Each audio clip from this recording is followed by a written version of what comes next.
parti sur qui mérite d'être riche de la chaîne Le Crayon. On est parti, let's go. Quel mérite nous revient quand on réussit? Faut-il traverser la rue pour trouver du travail? À qui doit-on les succès et les échecs de notre vie personnelle ou de la société? Ce sont des questions qui touchent toutes à une notion qui est celle du mérite. Notion très débattue en France avec d'un côté l'école républicaine qui est là pour rétablir une forme d'égalité des chances et de l'autre une influence de la culture américaine du mérite, du self-made man. Selon Sama Karaki, une de nos invitées du jour, cela n'est pas aussi simple que ça.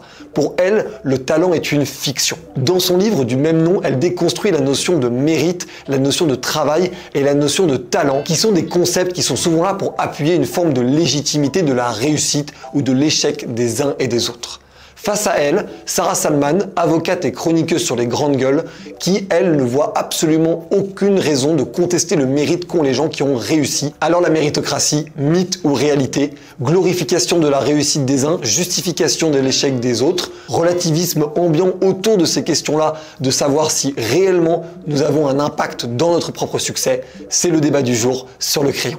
Il y a des gens qui réussissent et des gens qui ne sont rien. Faux. Partiellement vrai. Les personnes les plus pauvres sont fainéantes et profitent du système. Faux. Un peu vrai. Je m'appelle Sarah Salman, je suis avocate au barreau de Paris, chroniqueuse aux grandes gueules chez RMC et auteure du livre Se protéger c'est gagner aux éditions Robert Laffont. Chaque individu pourrait vivre comme il l'entend. J'espère. Vrai. Je suis Sama Karaki, je suis docteur en neurosciences et auteur de l'essai Le talent est une fiction aux éditions Jean-Claude Lattès. On peut réussir si on le veut vraiment. Non. Faux. Totalement vrai. Le mythe du self-made man existe. Faux. Vrai. Nous sommes tous égaux. Faux. Faux. Augmenter sa classe sociale est une fiction. Vrai et faux. C'est pas une fiction, mais c'est assez rare. L'intelligence est un talent inné. Faux. Ah, c'est vrai. Les riches sont déconnectés de la réalité. Pas nécessairement. Ça dépend lesquels.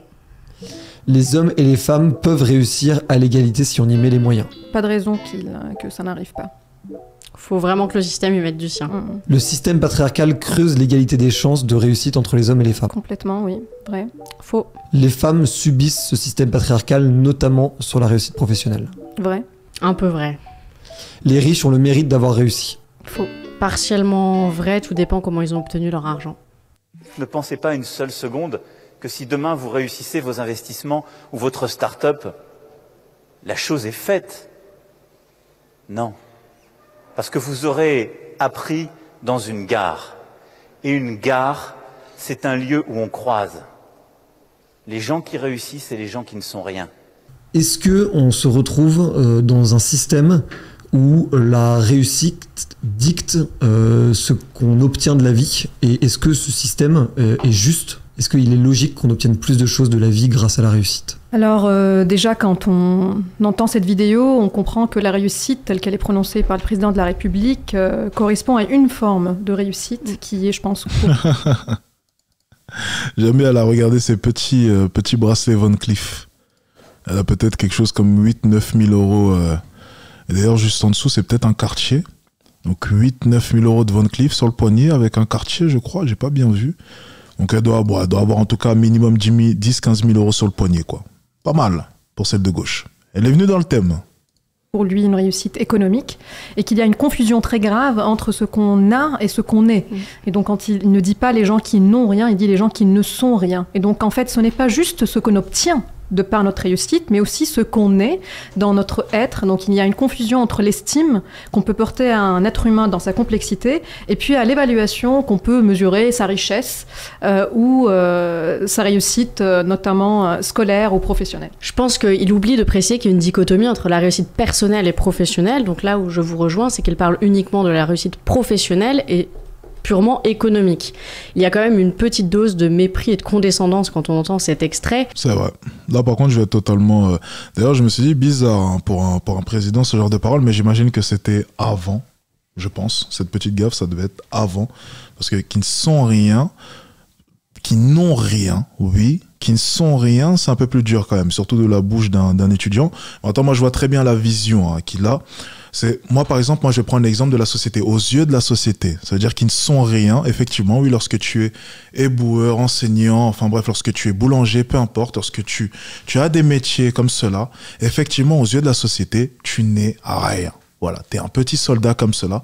Que tu le veuilles ou non, c'est le cas. Je sais que c'est blessant, je sais que c'est énervant d'entendre ça, mais c'est le but de cette chaîne un peu, c'est qu'on dise la vérité aux yeux de la société. Et je le dis souvent, les gens ne comprennent pas mes paroles. Je parle aux yeux de la société. Oui, je suis désolé. Lorsque tu as un emploi comme celui-ci, tu n'es rien, tu n'es personne. Et c'est une réalité, ça. Il faut l'admettre. Pas de déni, s'il vous plaît. Mais je comprends ce qu'il veut dire et je pense que quand on veut, on peut et on peut s'élever économiquement. Tu penses pas que quand on veut, on peut ? Absolument pas, parce que... C'est qu'on l'a pas voulu assez alors. Non, c'est parce que avant. Excellent le point qu'elle vient de soulever. Excellent. Et d'ailleurs, je développe ce point dans ma prochaine vidéo qui sort. Elle sort quand d'ailleurs ? Elle sort vendredi.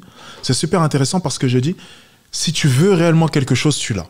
Mais il faut le vouloir réellement. La plupart des gens pensent qu'ils veulent quelque chose.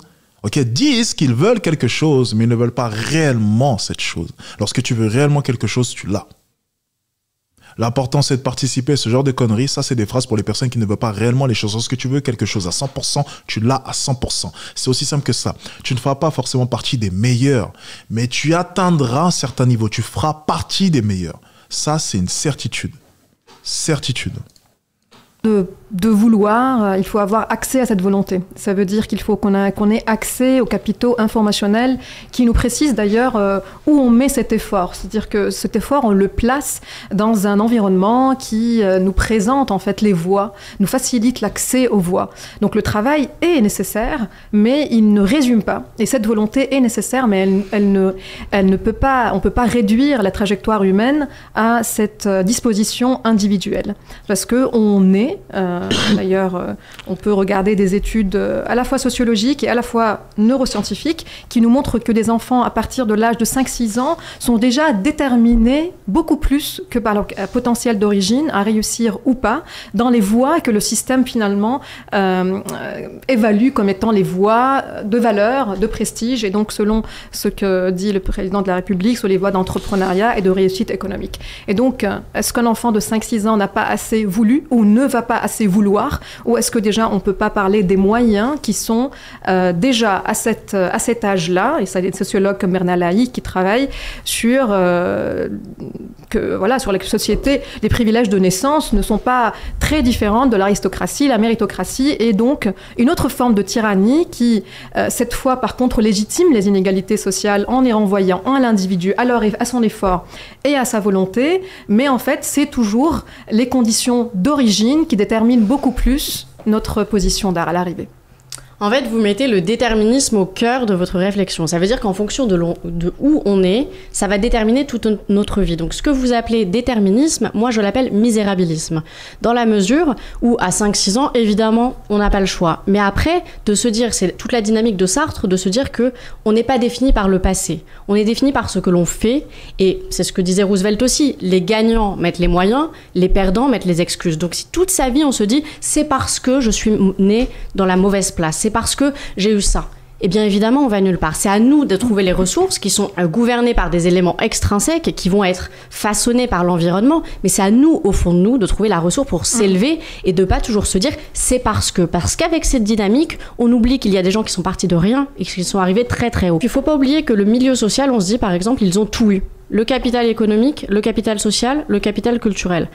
Eh bien, parfois, dans les familles les plus modestes, c'est là où on a la famille la plus aimante. Et ça vaut tout. Et ça, les gens ne le voient pas aussi. Donc, il y a ce que l'on voit et ce que l'on sait. Et c'est ça aussi qu'il faut prendre en considération, je crois. Il faut surtout prendre aussi en compte la volonté.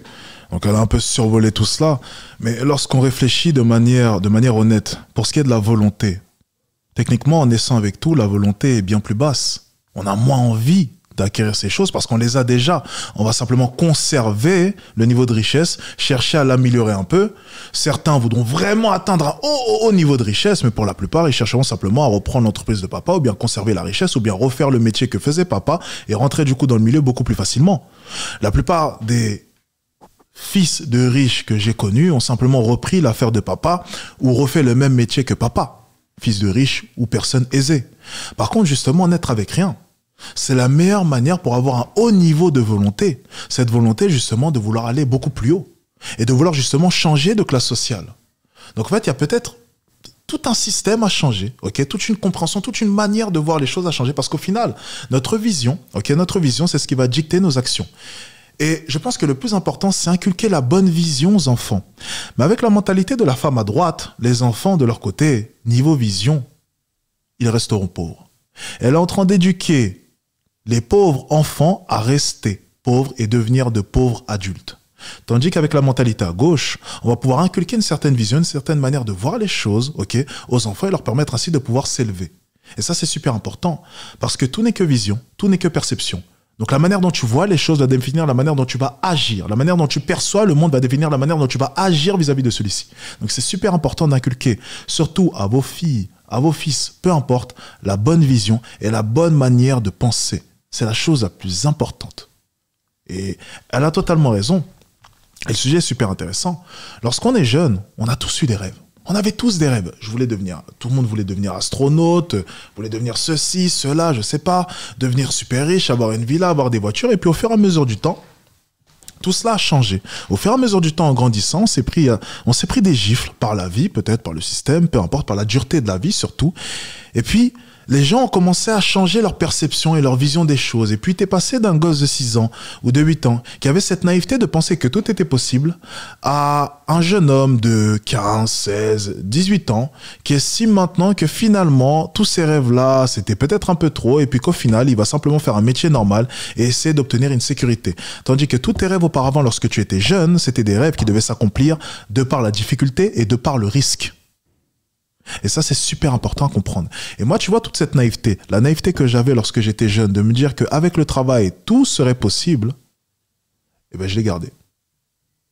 J'ai toujours gardé cette naïveté. Et ça m'a amené où je suis maintenant. Et ça n'a jamais été quelque chose de mauvais de penser qu'avec du travail dur, avec un travail acharné, tout est possible.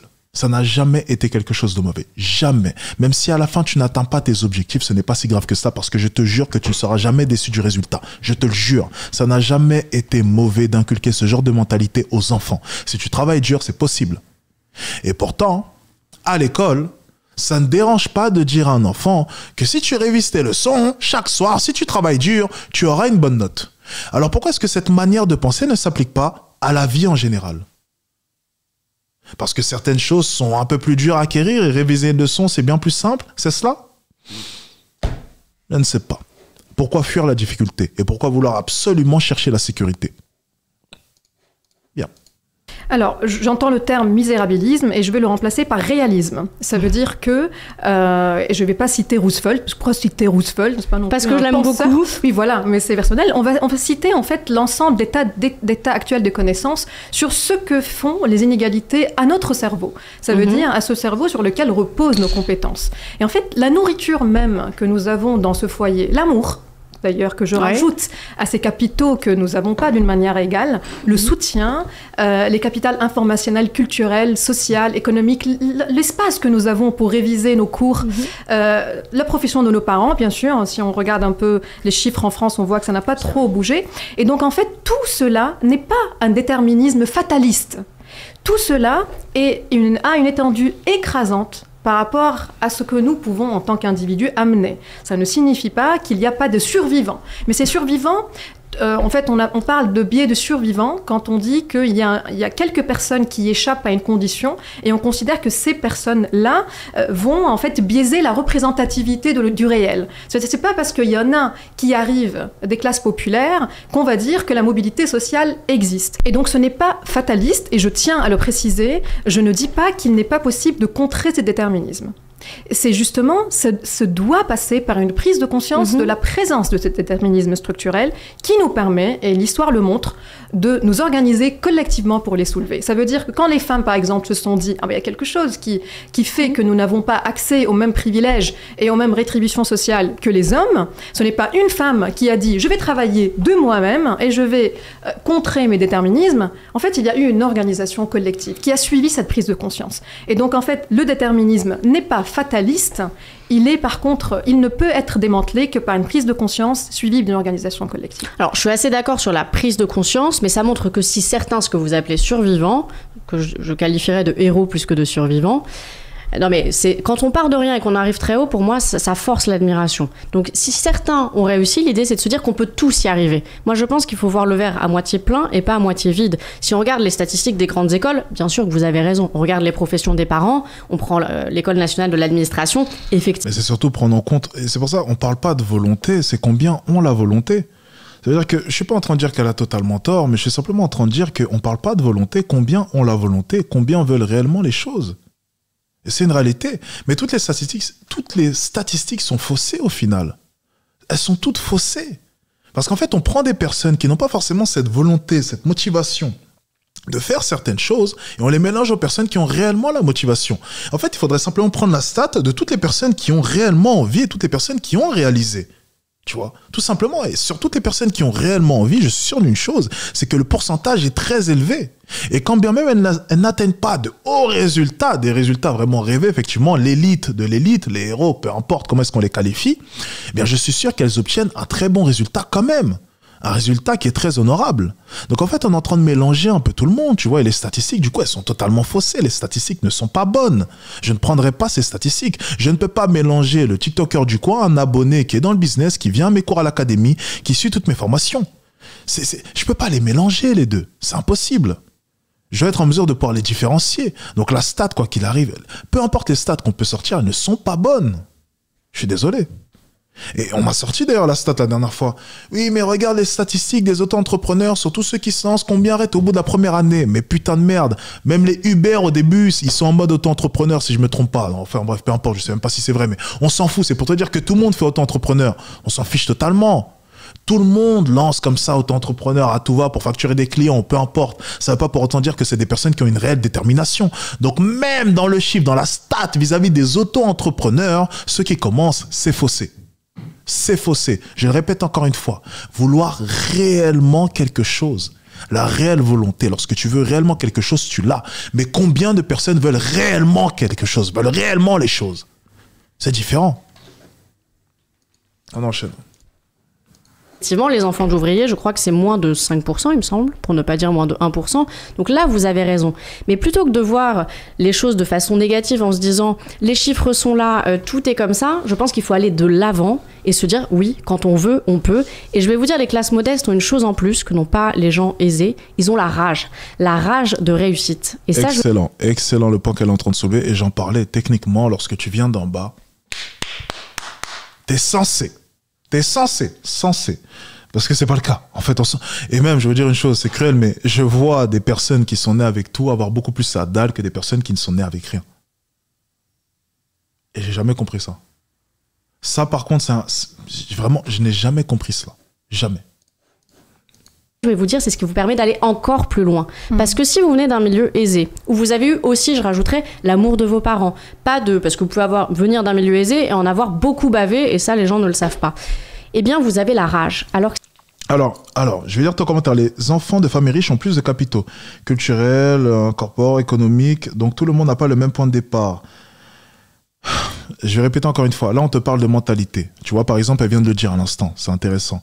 Ils ont la rage. On te parle de mentalité. On te dit que si tu veux réellement quelque chose, tu peux l'avoir. C'est aussi simple que ça. On n'est pas en train de te dire que tu pars avec le même point de départ. C'est pas ce qu'on te dit. On te dit juste une chose, c'est que techniquement, tu es censé avoir une mentalité qui est différente, qui pourra t'amener quelque part. Ok? C'est tout ce qu'on te dit. Maintenant, pour ce qui est du point de départ, t'as raison. On a la rage de vaincre Dokombi Crave. C'est un premier pas, mine de rien. C'est un premier pas. Peut-être pas le bon, mais c'est un premier pas.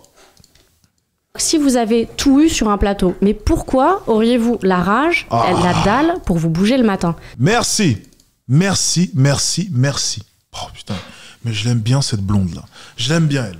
Je l'aime bien celle-ci, là. Elle dit de bonnes choses, hein, mine de rien, cette intervenante-là. Elle a totalement raison. C'est exactement ce que j'expliquais juste avant. Donc ils ont aussi ça en plus. Et de dire qu'ils n'ont pas de réseau, il y a parfois dans les classes modestes une très très grande solidarité qu'il n'y a pas dans ce qu'on va dire, dans ce qu'on va qualifier la bourgeoisie. Je refuse toute essentialisation des classes populaires, qu'elles soient romantiques en les renvoyant à des solidarités, authenticité et rage, ou qu'elles soient négatives en disant qu'ils sont fainéants ou voilà, qu'ils sont corrompus. Et donc en fait je pense qu'il vaut plutôt analyser qu'est-ce qui rend les personnes ce qu'ils sont, plutôt que de dire qu'ils sont naturellement comme ça, et c'est ça qui fait... Et en fait, moi je regarde les sociétés dans ces chiffres, hein, et je vois que les gens se lèvent très tôt. Ils vont travailler pour des miettes, hein, parce que le prix de leur métier n'est pas valorisé par le système. Et donc il faut aussi regarder et considérer que ce qui donne finalement la réussite aux personnes, c'est la loi du marché qui définit, en fait je vois aussi... Merci Alex de le souligner, signé en anglais. Moi je le dis, moi je suis un ancien anglais, donc je peux te comprendre, et surtout je veux dire une chose, je vais peut-être en choquer plus d'un. Moi mon ami, demain... on me force, on me donne deux choix. Salarié ou les trucs un peu bizarres. Moi, je braque une banque. Je n'ai rien à foutre.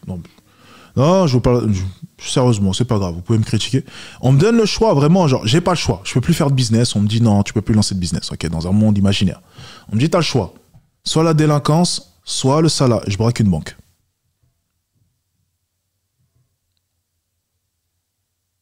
Non, donne-moi une. Moi, je vais braquer une banque direct.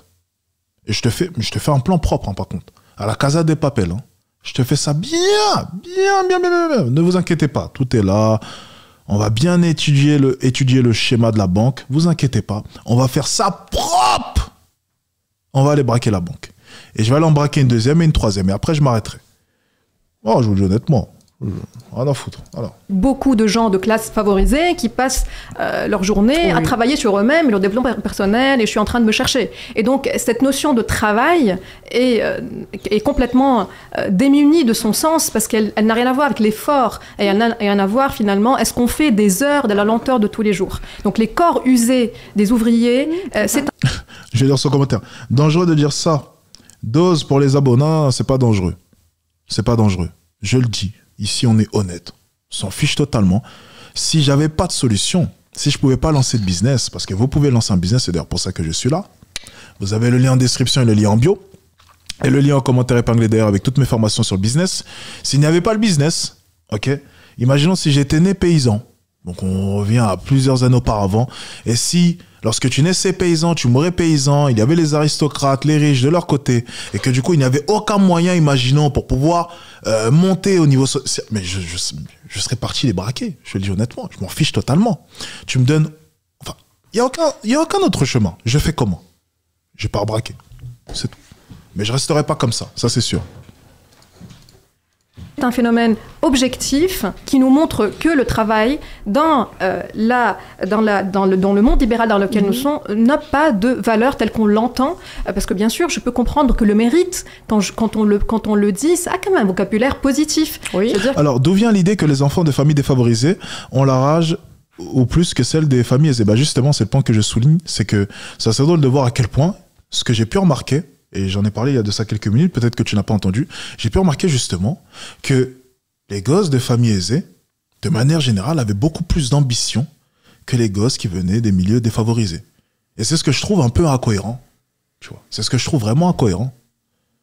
Donc, au final, il peut y avoir une explication.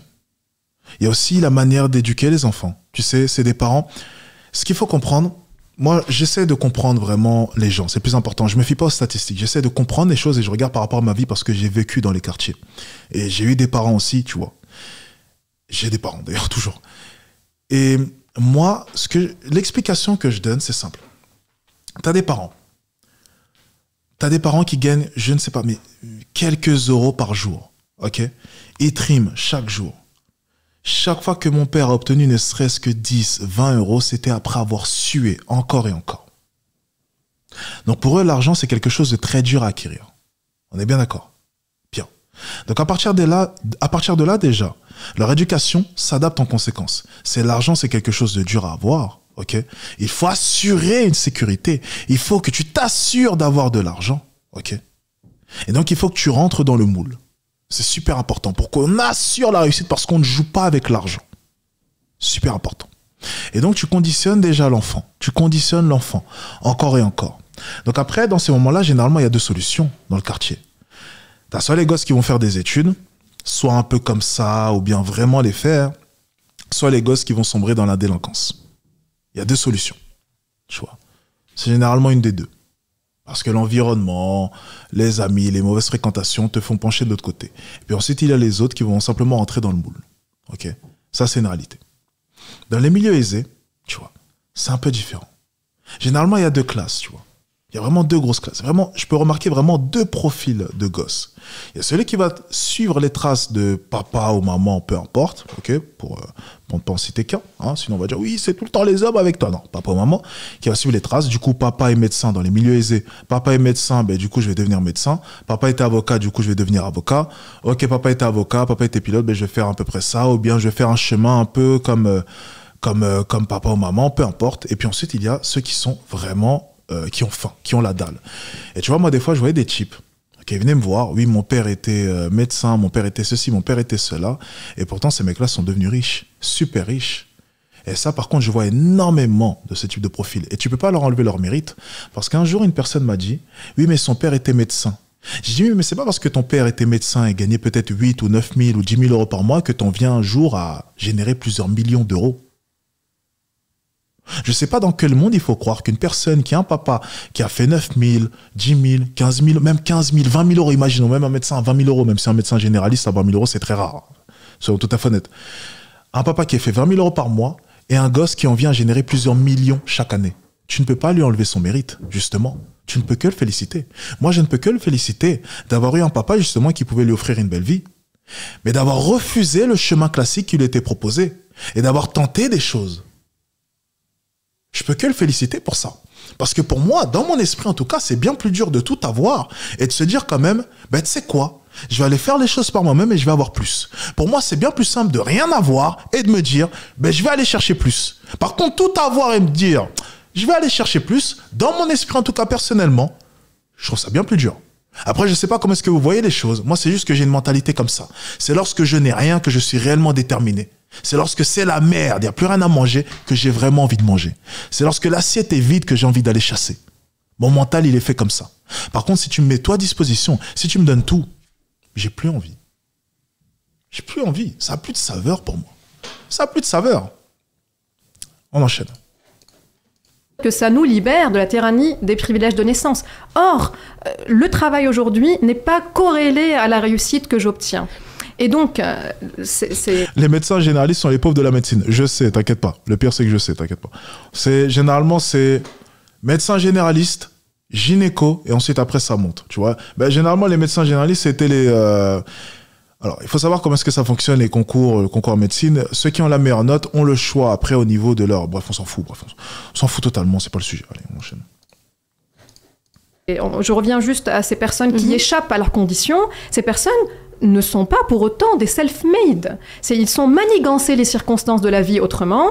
Il y a des opportunités aussi qui leur permettent de s'en échapper. Et moi, je pense, quelle est la conséquence de la lecture de leur biographie? Est-ce quelque chose qui fleurit autour de nous? Ce n'est pas de dire aux autres, bouge-toi et traverse la rue et tu auras ce qu'il faut. Par contre, de dire, ton passage, qu'est-ce qu'il nous apprend? Parce que ton passage... On va juste avancer un peu. Bah, j'imagine un peu de ça qu'ils ont... Ok, ils ont changé de sujet, donc c'est parfait. Parce que je sentais que ça devenait un peu redondant. Ok. Alors, je vais rebondir sur les travaux qui sont pas assez payés. Là, on est tous d'accord que quand on a un SMIC pour payer les factures, c'est plus de la vie, c'est de la survie. Ça, je pense qu'on est tous d'accord. Mais ce qu'il y a derrière la réussite, souvent, il y a l'argent.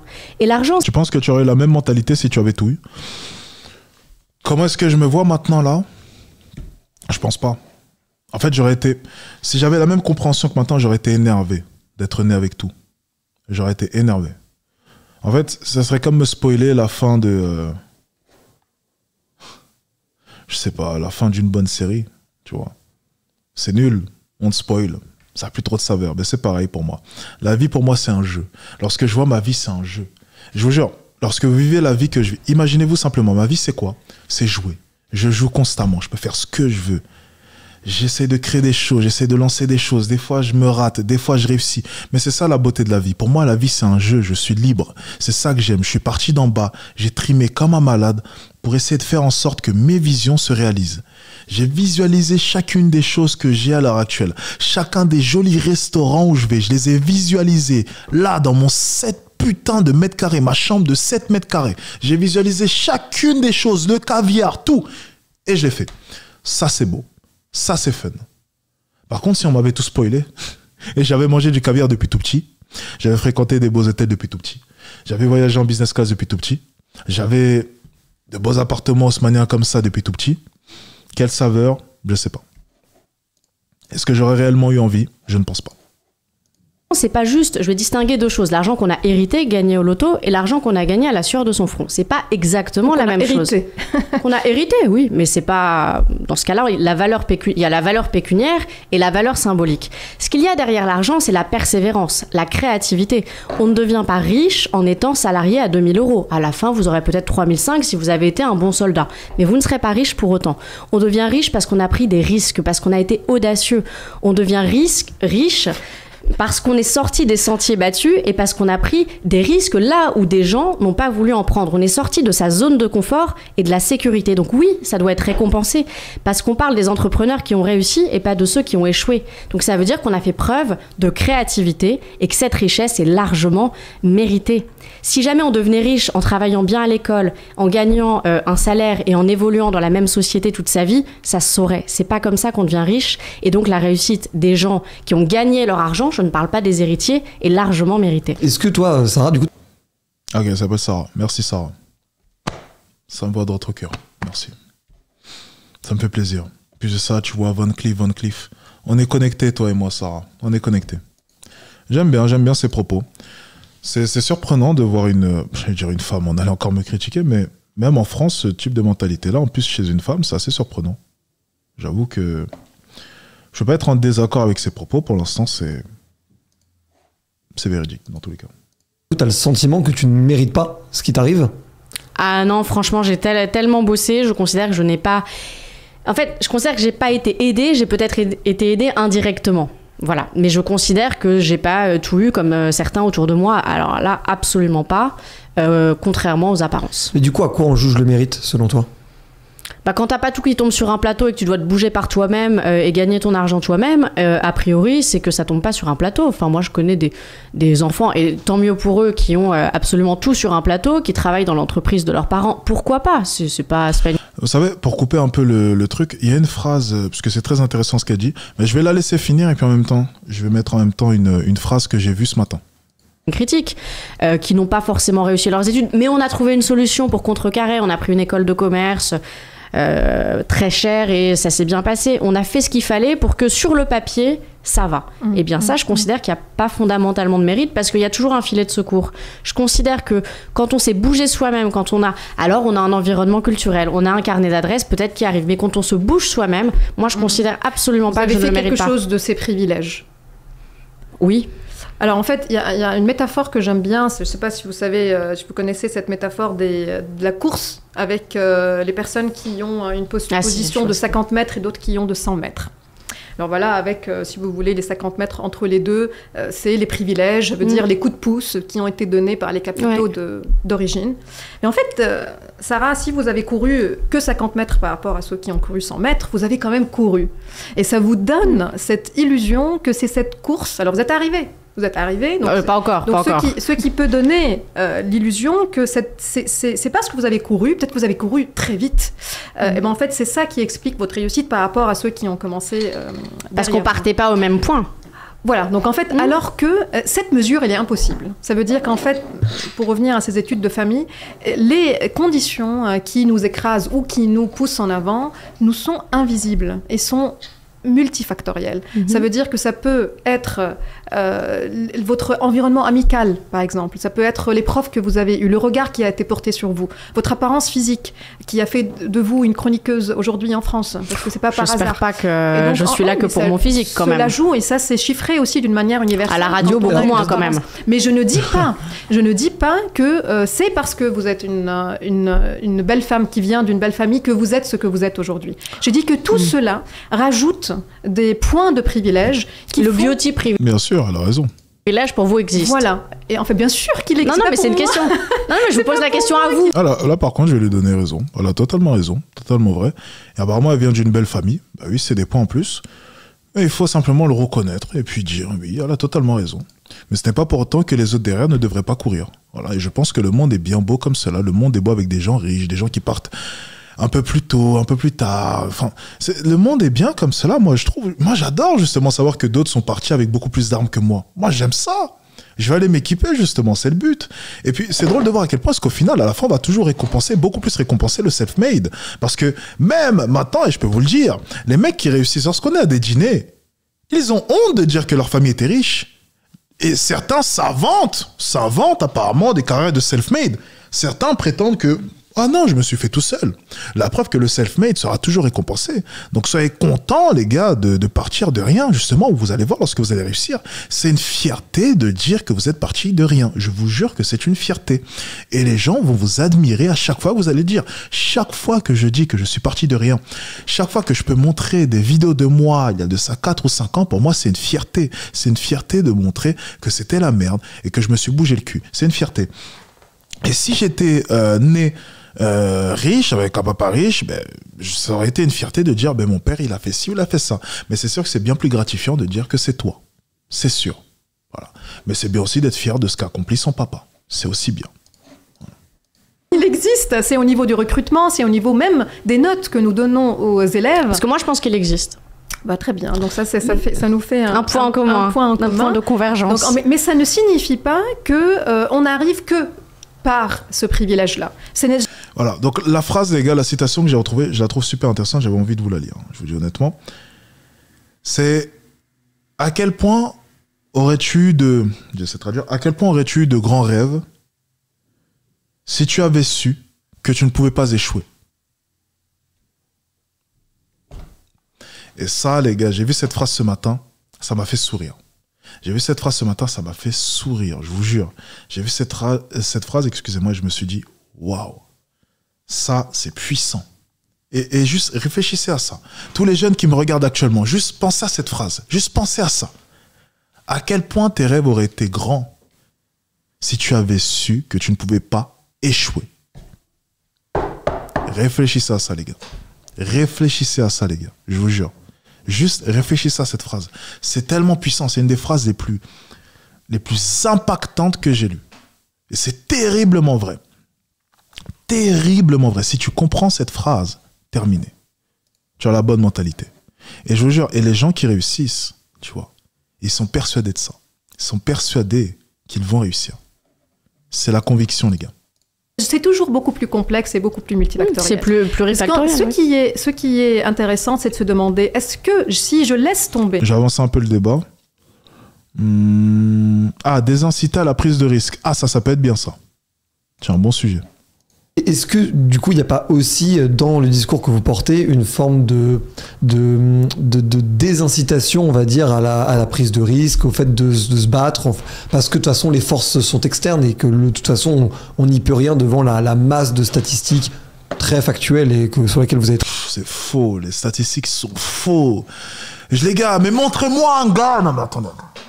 Je vous jure, ça m'énerve en fait d'entendre parler des statistiques.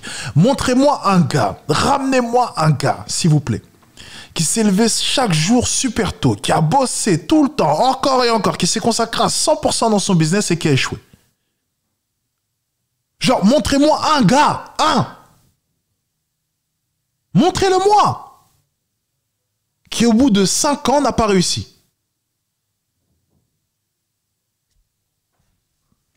Mais c'est impossible, tu réussis. Mais c'est vrai que c'est inhumain de garder un tel rythme pendant 5 ans.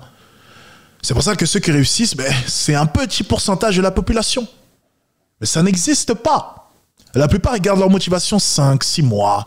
Allez, 2, 3 mois, 1 mois. Il n'y en a aucun qui a été consistant sur une longue durée. Tous ceux qui l'ont été ont réussi, ça n'existe pas. Très bien travaillé, mais qui du coup nous empêche de voir notre propre chemin au sein de tout ça.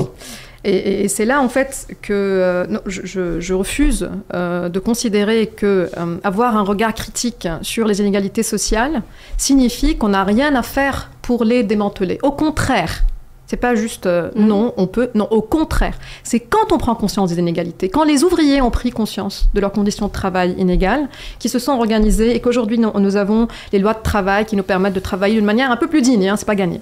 C'est quand les femmes ont pris conscience des inégalités, qui se sont organisées, qu'on a eu le droit au vote, à l'avortement, et encore, il faut quand même qu'on reste vigilant pour ne pas perdre nos droits. C'est quand les minorités ont pris conscience des inégalités, qui se sont organisées et qu'ils ont récupéré des lois qui permettent qu'il n'y ait pas de discrimination à leurs égards. Et donc, non. C'est au contraire, c'est quand on prend conscience des inégalités que l'action est possible. Mon travail, il est centré sur l'analyse de ce qui fait que nous avons des possibilités différentes pour qu'on se réalise en tant qu'être humain. Et je ne prétends pas que l'ascension sociale est la seule façon avec laquelle on peut se réaliser. Il faut aussi qu'on ait une diversification des voies. Ça veut dire que qu'est-ce qui fait dans la société que nous allons être valorisés beaucoup plus que les autres? C'est aussi une question à se poser. Une fois que les barrières des inégalités sont levées, on peut aussi se demander pourquoi il y a juste une jauge unique qui définit qui réussit et qui échoue, qui est le battant et qui est le battu. Et donc, quels sont les métiers de prestige et les métiers qui sont les derniers de corvée. Et puis, on va considérer, par exemple, que les entrepreneurs sont aujourd'hui les premiers de cordée. Pourquoi? Parce que si on revient 100 ans en arrière, ça a été... pas. Voilà, en fait, c'était alors c'est le rêve américain aussi, avec les pères fondateurs, de considérer que s'enrichir avec la loi du marché, c'est la seule façon de ruisseler sur la société. Et donc, on peut aussi supposer qu'avec les problématiques que nous avons aujourd'hui par rapport à la technologie, que dans 50 ans, ça serait autre chose qu'on voudra. Oui, bien sûr. Et donc, avec l'absurdité et la fluidité de ce système, est-ce qu'on ne devrait pas aussi réfléchir l'hiérarchie de l'estime qu'on accorde à certains en considérant que eux, ils ont le parcours en or et d'autres qui l'ont en, je sais pas, aluminium.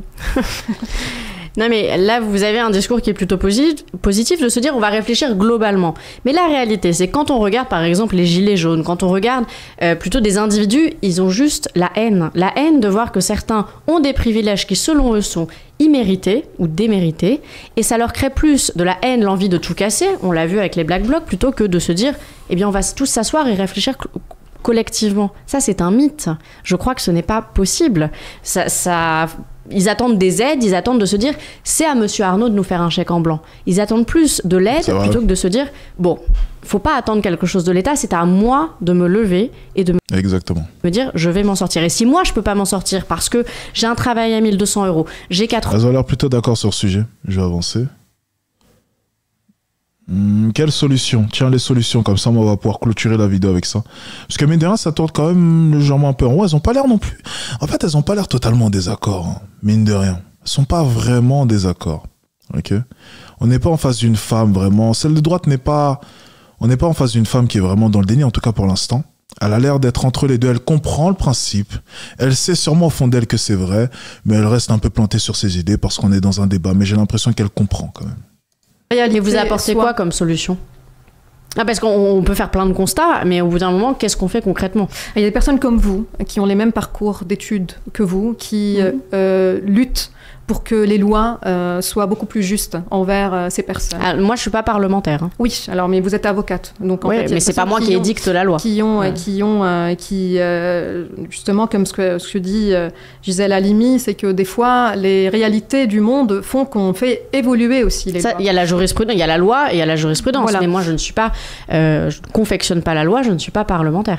Je pense qu'il y a beaucoup de choses qui peuvent être faites au niveau de l'école, au niveau de l'éducation, au niveau de regard que nous portons sur les autres, et qu'en fait il y a une charge de discrimination très lourde qui est portée par certaines minorités en France, ou par certaines majorités aussi, parce qu'on se demande aussi où se trouve la classe moyenne aujourd'hui, et il y a un besoin de personnes comme moi qui se prononcent différemment que des personnes comme vous, et qui rappellent que ce n'est pas juste parce qu'on n'a pas assez travaillé qu'on n'a pas réussi, mais il y a aussi une condition collective, une condition qui est invisible et qui nous lie et qui peut expliquer beaucoup plus notre ralentissement. Et c'est en prenant conscience de cela qu'on peut se poser la question de comment peut-on s'en échapper.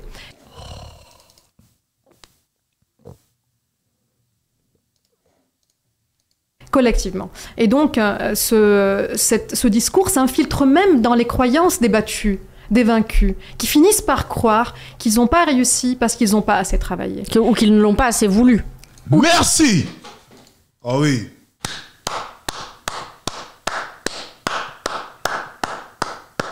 Putain, mais on pense pareil. Genre, c'est exactement ce à quoi est-ce que je pensais.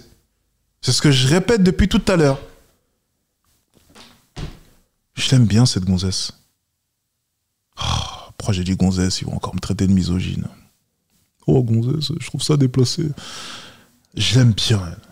Ou qu'ils n'ont pas assez voulu, ou qu'ils n'ont pas assez eu le patrimoine génétique de luxe que vous avez. Et en fait, je dis pas, non, j'ai pas dit ça. J'ai pas dit ça. J'ai pas dit que j'avais un patrimoine génétique. Est-ce entièrement faux, selon vous? Quoi? Est-ce entièrement faux, selon vous? Oui, c'est entièrement faux parce que ça nous empêche d'avoir de la compassion pour soi, mais aussi pour les autres. Donc en fait, je pense que nous manquons, quand on est vaincu, de compassion pour soi, et nous manquons quand on est vainqueur de compassion pour les autres. Et en fait, une prise de conscience qui n'est pas morale, qui est juste réaliste, dans laquelle on reconnaît que nous sommes le produit de beaucoup d'éléments qui sont externes à nous-mêmes. Et donc dans ce cas, on arrête de nous prendre tellement au sérieux en tant qu'individu et de prendre notre trajectoire tellement au sérieux, comme si en fait il y a un public comme ça qui nous suit, qui nous applaudit. En fait, les parcours des personnes qui réussissent, mais à part vos parents, personne se fiche de ce qu'on fait comme réussite. Mais parfois même les parents s'en foutent, hein, je vous rassure. Oui, voilà. Donc on peut se passer de cette compétition sociale et on peut se demander comment peut-on réellement considérer autre chose que le mérite pour asseoir notre estime humaine, donc quelque chose qui est détaché de nos réalisations, de nos diplômes, parce que finalement le mérite finit par se résumer à cette même jauge unique qu'est les diplômes, qu'est le parcours scolaire, parce que le parcours scolaire, il est quand même la voie d'or pour nous amener au métier de prestige et finalement à la réussite économique qui va se confondre avec la réussite personnelle, parce que justement c'est ça aussi qui fait que le capital économique va venir se déverser sur les autres privilèges de la vie. Et donc est-ce qu'on peut imaginer notre société dans laquelle il y a la possibilité que nos préférences ne soient pas toutes en train de se diriger, de se converger vers un même ruisseau qui est celui des classes préparatoires, des grandes écoles, des métiers de luxe, et d'imaginer un monde dans lequel notre singularité, notre diversité est respectée. Et du coup, on perd tout esprit de compétitivité. Du coup, Enfin, ce qu'il faut comprendre simplement, c'est que c'est cette compétition, justement, qui nous permet de pouvoir nous élever. Et il ne faudrait pas l'enlever pour rien au monde. C'est justement cette dureté qui prépare les enfants, qui prépare les gosses au monde adulte. Donc justement, enlever tout cela, ça n'a aucun sens.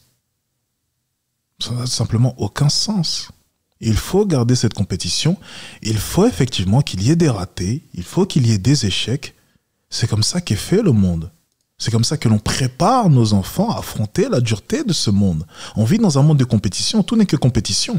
On se compare constamment, on est jugé constamment, on est noté constamment, directement ou indirectement.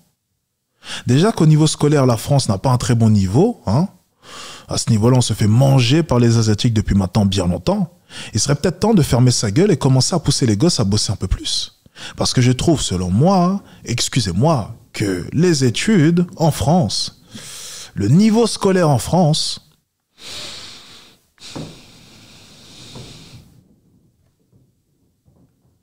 l'école gratuite, ça n'a pas que du bon. Hein. Parce que mine de rien, c'est vrai que faire redoubler un enfant, ça coûte cher. Du coup, le niveau est quand même assez bas et ça se ressent.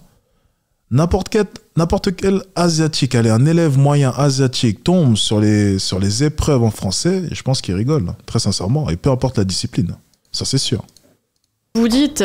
sans même parler que de mathématiques. Hein. Est vrai actuellement, et encore, et était très vrai il y a 50 ans, mais actuellement, avant, on pouvait dire ce que vous faites entre 17 et 25 ans, ça détermine votre vie parce que c'est là que vous passez vos diplômes. Si vous avez raté le coche, c'est fini. Ça, c'est ce qu'on pouvait dire. C'est vrai.